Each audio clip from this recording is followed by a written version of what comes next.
오늘은 생명의 빛을 얻으리라 라는 제목으로 요한복음 8장 12절에서 59절까지 말씀인데 본문이 너무 깁니다. 그래서 한 첫 절과 마지막 절만 같이 읽겠습니다. 요한복음 8장 12절에서 59절인데 12절과 59절 두 절 말씀만 우리 함께 같이 읽겠습니다. 시작.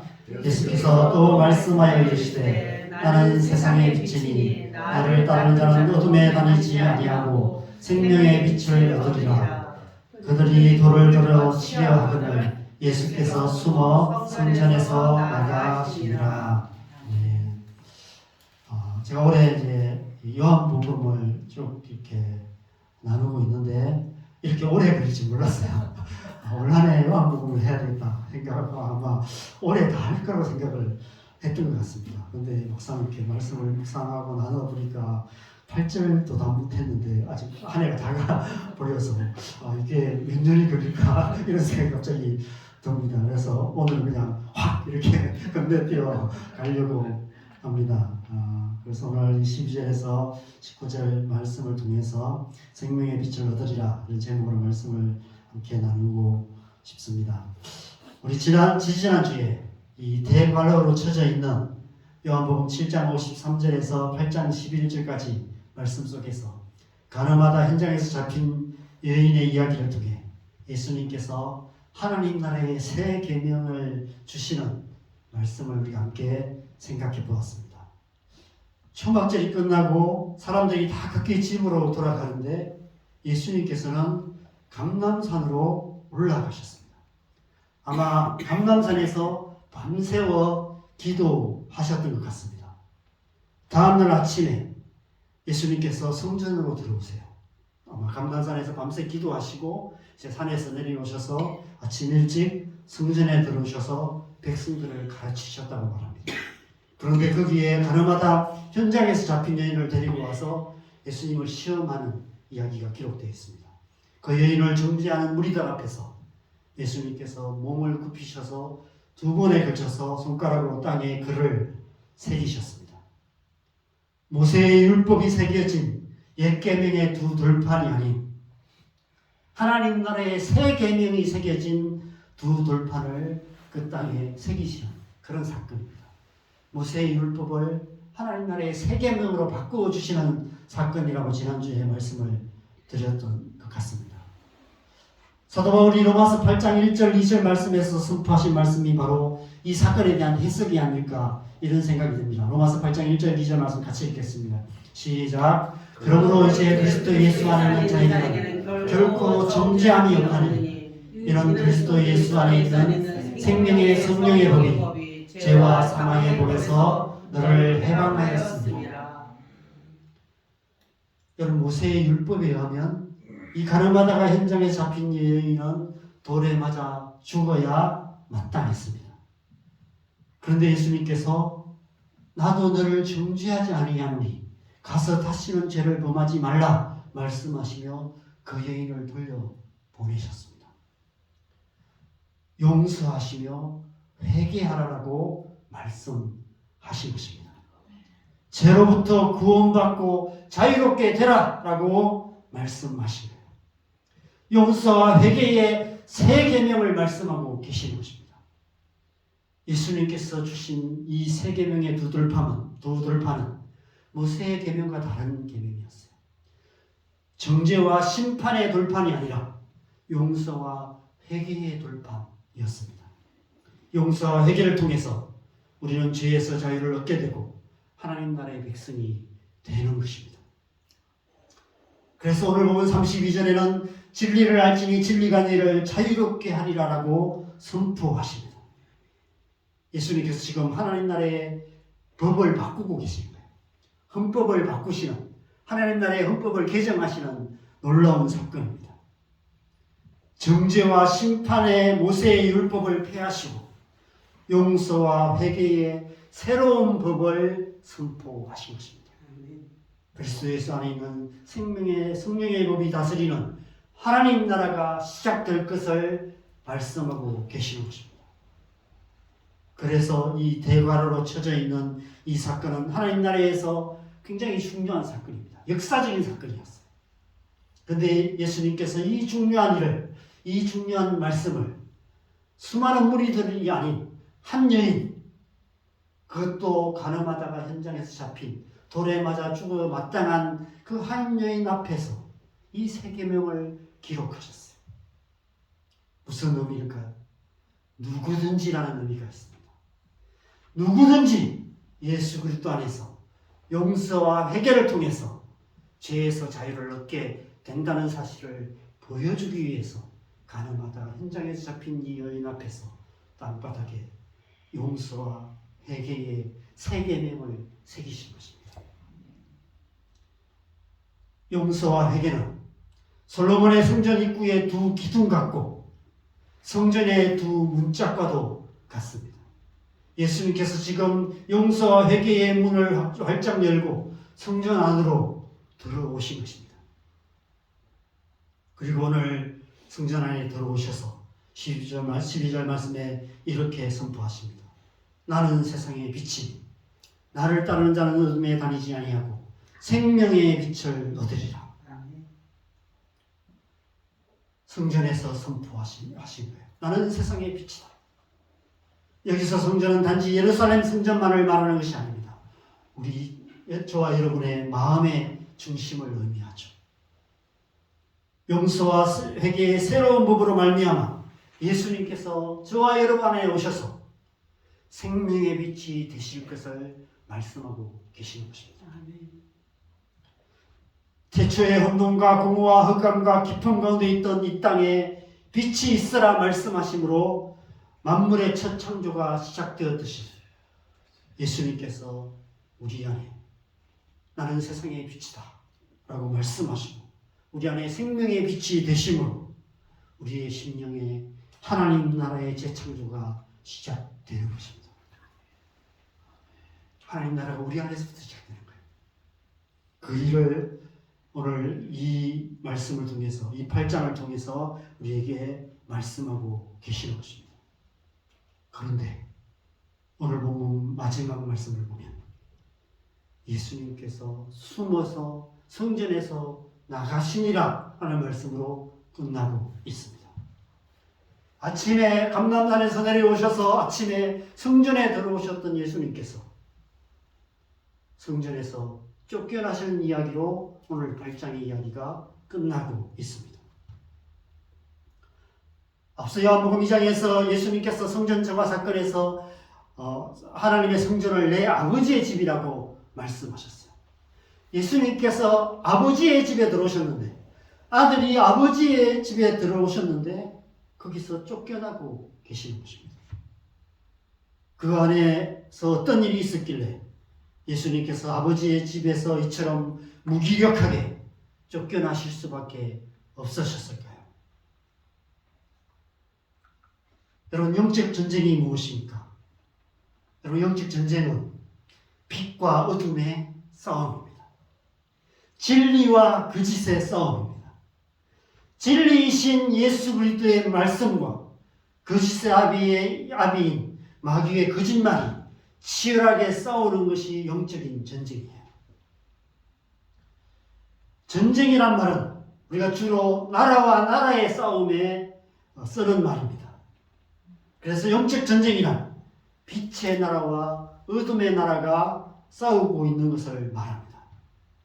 진리의 말씀이 다스리는 하나님의 나라와 마귀의 거짓말로 가득한 이 세상 나라가 치열하게 싸우고 있는 것이 영적 전쟁입니다.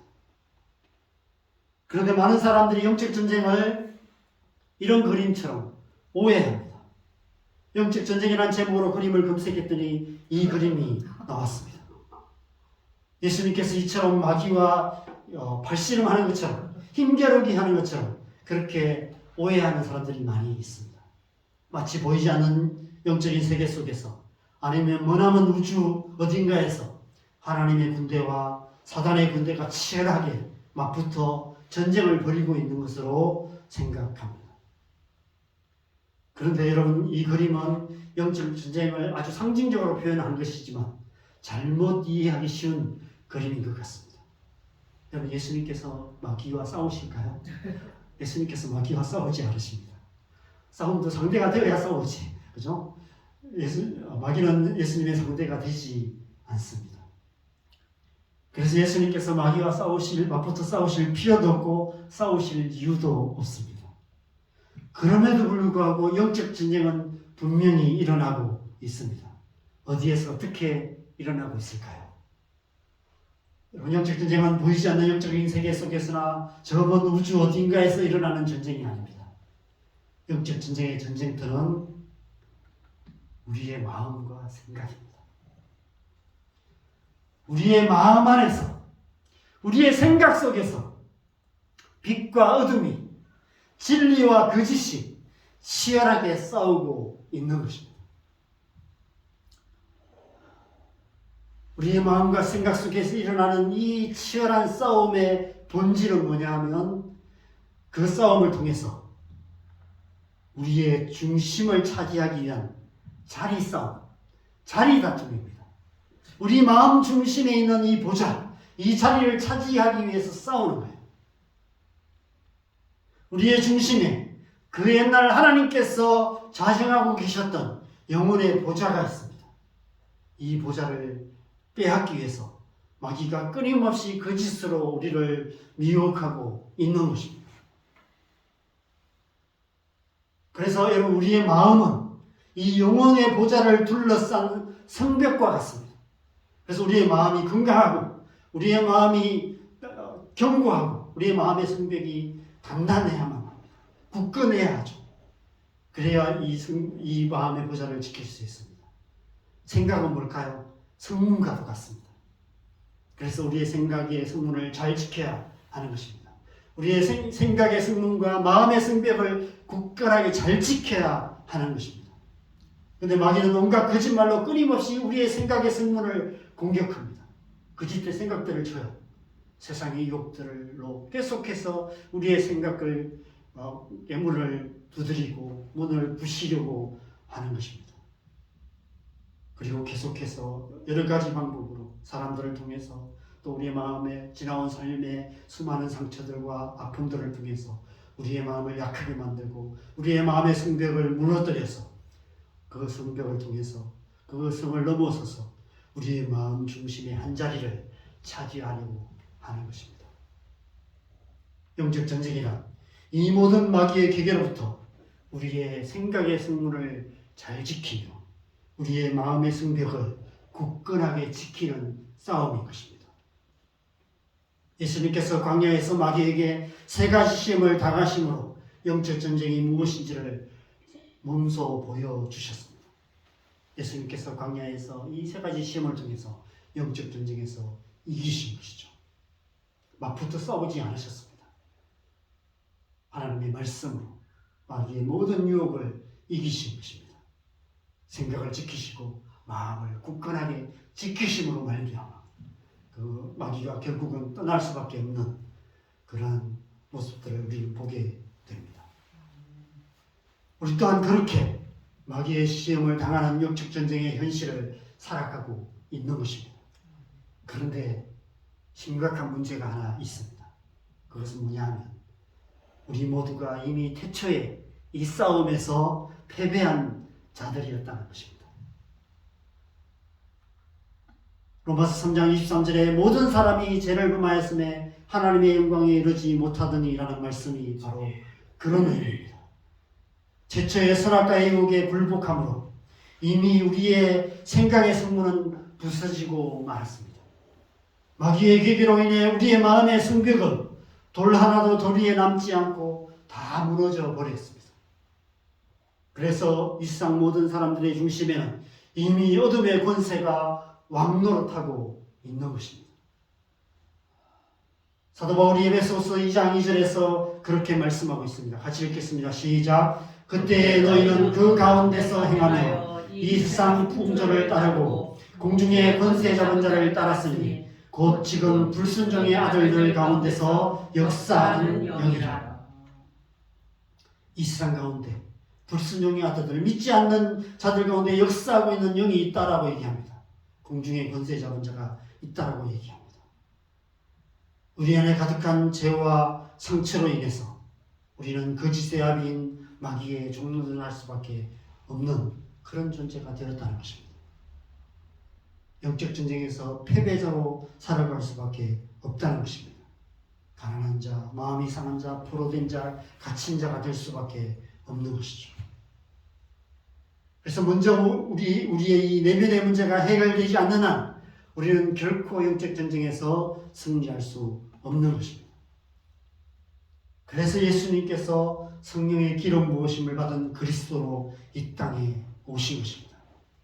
이사야 61장 1절에 주 여호와 영이 내게 내리셨으니 여호와께서 내게 기름을 부으셔서 가난한 자, 마음이 상한 자, 포로된 자, 갇힌 자를 자유케 하시기 위해서 예수님께서 이 땅에 오셨다라고 말씀하고 계시는 것입니다.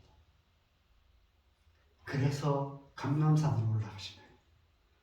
감람산, 감람나무가 많은 산입니다. 감람나무는 올리브 나무를 말합니다.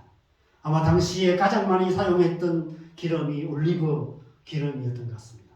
아마 기름 부을 때, 제사장들이나 왕이나 선지자에게 기름 부을 때 이 올리브유를 사용하지 않았을까 생각됩니다. 감람산에서 예수님께서 밤새 기도하시고 성령의 충만한 기름 부으심을 받으신 후에 아침에 성전으로 들어가셔서 가나마다 현장에서 잡힌 여인 앞에서 용서와 회개라는 새 계명의 두 돌판을 새겨 주셨습니다. 예수님께서 십자가를 지신 이유가 바로 이 때문입니다. 용서와 회개의 새 계명이 벽적인 효력을 발휘하기 위해서는 죄의 문제를 해결해야 하기 때문입니다. 죄의 문제를 해결할 수 있는 길이 십자가밖에 없었기 때문입니다. 예수님께서 용서와 회개의 새 계명을 선포하신 후에 이제 그 새 계명이 법적인 효력을 발휘하기 위해서 예수님께서 십자가를 향하여 나아가고 계시는 그 첫 시작이 이 성전에서부터 시작되는 것입니다. 이 성전문을 열고 세상을 향해서 나아가고 계세요. 그래서 나는 세상의 빛이다 라고 말씀하십니다. 이 말씀은 다르게 이렇게 해석할 수 있습니다. 가나마다 현장에서 잡힌 이 한 여인에게 주신 용서와 회개의 새 계명 때문에 예수님께서 십자가를 지신 것이라고도 말할 수 있습니다.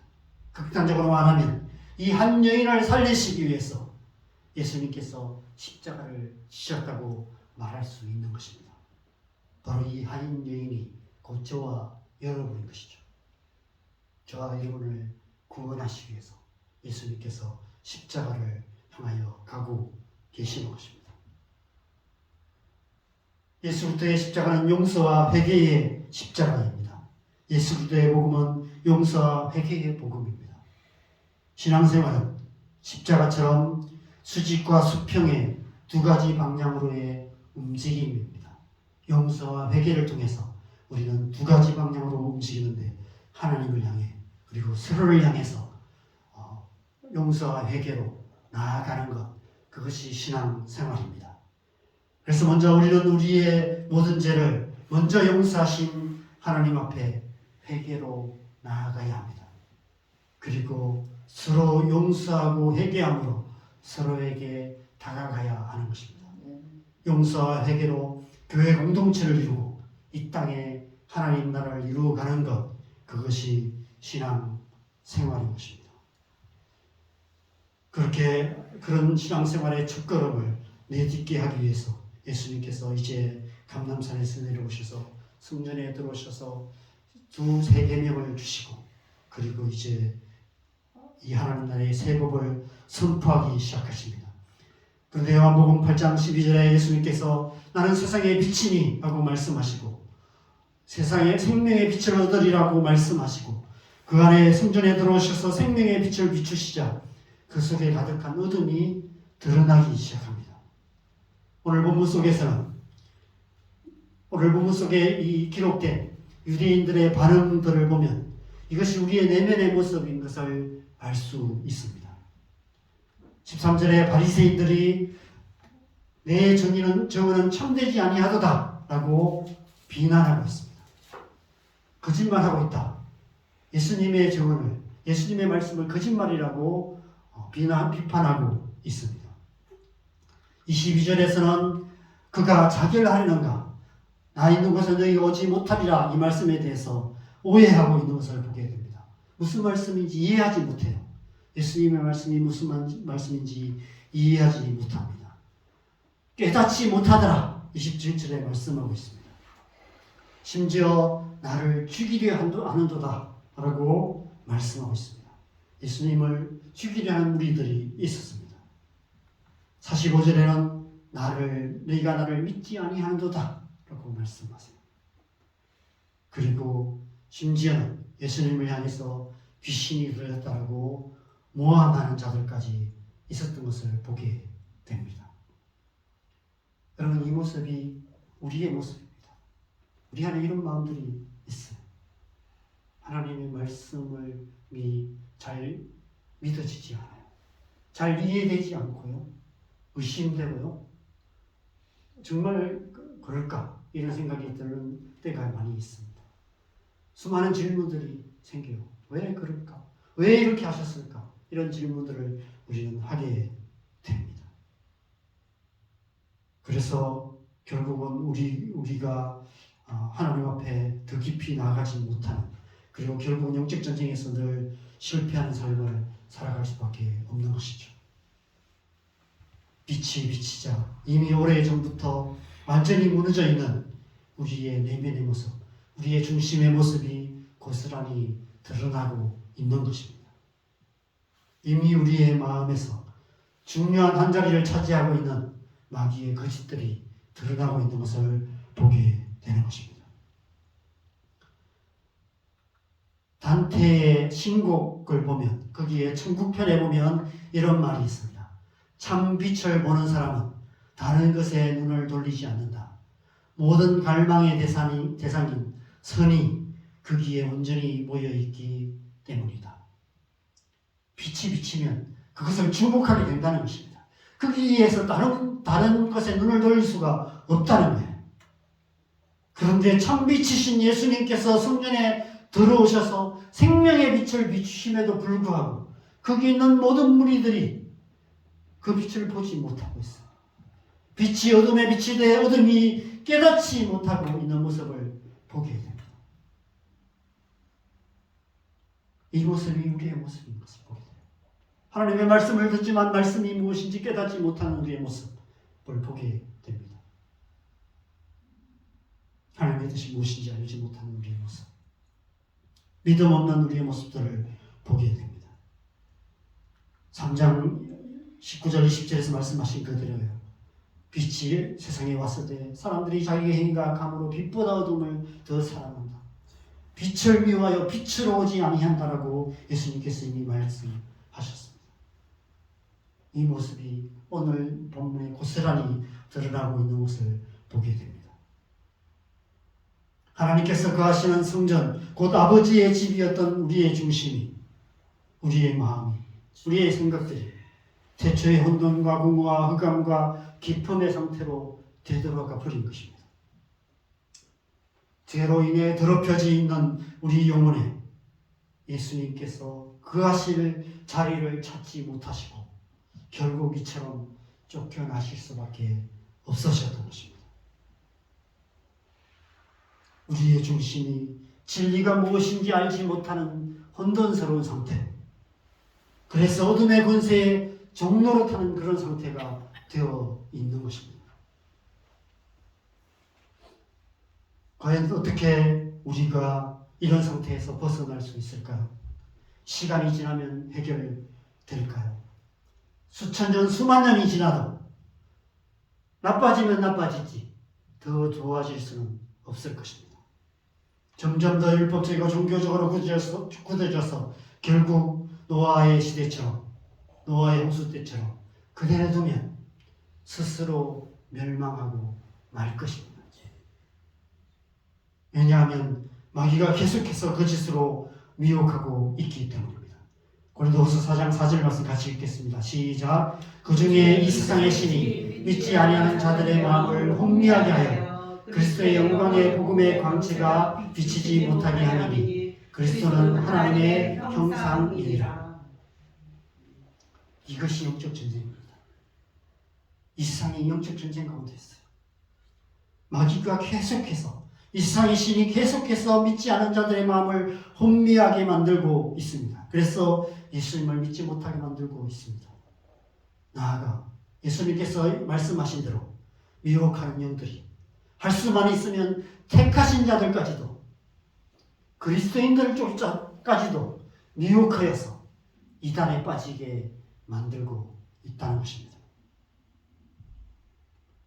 그래서 그리스도의 영광의 복음의 광채가 비치지 못하게 만들고, 하나님의 말씀을 깨닫지 못하게 만들고, 거짓된 것들에 미혹되게 만들어서 빛을 떠나서 어두운 가운데 살아가게 만든다는 것입니다. 생명의 빛을 얻지 못하게 만드는 것입니다. 그래서 결국 오늘 본문 마지막 절에서 예수님께서 숨어 성전에서 나가시는 것으로 끝이 날 수밖에 없는 것입니다. 아버지의 집으로 오셨는데 거기 거하실 수가 없어졌던 것입니다. 우리 마음 중심에 온갖 거짓과 죄악으로 가득했기 때문에 예수님께서 쫓겨나실 수밖에 없어졌던 것입니다. 그래서 오늘 본문 다음 장인 9장 1절을 보면 예수님께서 길을 가세요. 8장에서 이제 9장을 넘어가면 성전에서 쫓겨나신 후에 예수님께서 이제 길을 가세요. 어디로 가실까요? 어디를 향해서 가시는 길일까요? 십자가를 향해서 가시는 것입니다. 왜 십자가를 향하실 수밖에 없으셨습니까? 여우도 굴이 있고 공중의 새도 집이 있으되 인자는 머리 둘 곳이 없도다. 예수님께서 말씀하셨어요. 이 세상 어디에도 예수님께서 거하실 곳이 없으셨습니다. 우리 안에 거하시기 위해서 예수님께서 이 땅에 오셨는데 그 누구에게도 그 어디에도 예수님이 거하실 수 있는 곳이 없으셨기 때문에 이제 십자가를 향할 수밖에 없으셨습니다. 요한복음 14장 20절에는 이 말씀 같이 읽겠습니다. 시작. 내 아버지 집에 거할 곳이 많도다. 그렇지 않으면 너희에게 일렀으리라. 내가 너희를 위하여 거처를 예비하러 가노니. 거처를 예비하러 간다라고 말씀하고 있습니다. 하늘의 거처를 말할까요? 그것만을 말하는 것이 아닙니다. 하나님께서 우리 안에 거하실 수 있는 거처, 그것을 말씀하십니다. 그래서 요한복음 14장에서 나중에 보혜사 성령께서 너희 안에 오셔서 너희 안에 영원히 거하실 것이다 라고 말씀하시는 것입니다. 그 일을 이루시기 위해서 예수님께서 길을 가세요. 십자가를 향해서 가고 계시는 것입니다.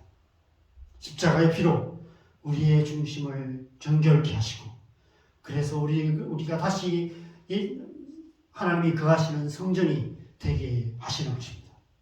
거룩하신 성령께서 우리 안에 영원히 거하시게 될 것을 말씀하고 계시는 것입니다. 오늘 본문 가장 중심에 있는 진리를 알지니 진리가 너희를 자유롭게 하리라는 선포는 바로 이 빛과 어둠, 진리와 거짓의 영적 전쟁에서 예수님께서 십자가로 승리하신 것을 선포하시는 것입니다. 예수 그리스도의 십자가를 통해 용서와 회개의 법을 우리를 죄로부터 자유롭게 하시겠다는 것입니다. 예수께서 십자가에 못 박혀 죽으시고 부활하시는 그 순간 예수님께서 선포하신 이 용서와 회개의 법이 효력을 발하기 시작합니다. 그때부터 하나님 나라가 시작되는 거예요. 누구든지 예수 그리스도의 십자가 앞에 나가 죄를 고백하고 회개하면 용서받게 됩니다. 그리고 우리가 죄로부터 자유케 되고 또 우리에게 죄지은 자를 용서해주고 또 용서받음으로 말미암아 우리가 하나님 나라를 이루어가게 되는 것입니다. 자유함을 얻게 되는 것이죠. 그것이 바로 신앙생활입니다. 신앙생활은 진리로 자유롭게 되는 삶입니다. 내 마음대로 사는 자유가 아니라 죄로부터의 자유, 이 세상의 유혹으로부터의 자유입니다. 어떻게 죄로부터 이 세상의 유혹으로부터 자유할 수 있습니까? 용서와 회개의 법을 통해서입니다. 날마다 용서와 회개의 삶을 살아가는 그 삶을 통해서 우리는 죄로부터 자유함을 얻고 하나님의 백성으로서 하나님의 백성답게 살아갈 수 있는 것입니다.